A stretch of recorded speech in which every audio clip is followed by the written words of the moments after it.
Net News jista' jikkonferma li fl-aħħar sigħat resaq il-quddiem plejer ieħor li qed jallega komportament abbużiv min-naħa tal-kowċ nazzjonali Davis Banja. Dan wara l-każ serjissimu li feċċi tlieta u li tista' tgħid ixxokkja d-dinja tal-futbol lokali. Sissa li sem ta' dan it-tieni plejer tan-nazzjonal ukoll għadu mhux magħruf għalkemm jidher li l-każ huwa simili ferm fin-natura tiegħu għal dak li ġie żvelat il-jum ta' qabel. Kien il-programm Replay li żvela li l-ewwel plejer li għamel kuraġġ sabiex jitkellem dwar dak li għadda minnu kien parti mill-kontingent Malti fl-Estonja. Sissa għadu mhux ċar jekk dawn l-allegazzjonijiet li huma ta' natura serja ġewx riferuti lill-pulizija. Mistoqsijiet mibgħuta lil korp baqgħu mhux imwieġba.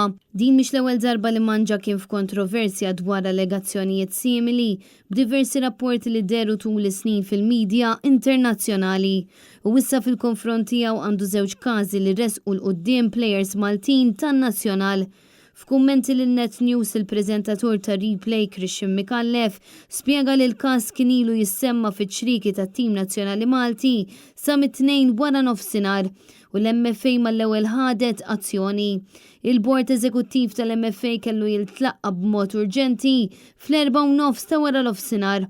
Intant jidher ukoll li dwar l-ewwel każ hemm anke recordings li huma evidenza tal-allegata abbuż li jissemma minn dan il-plejer.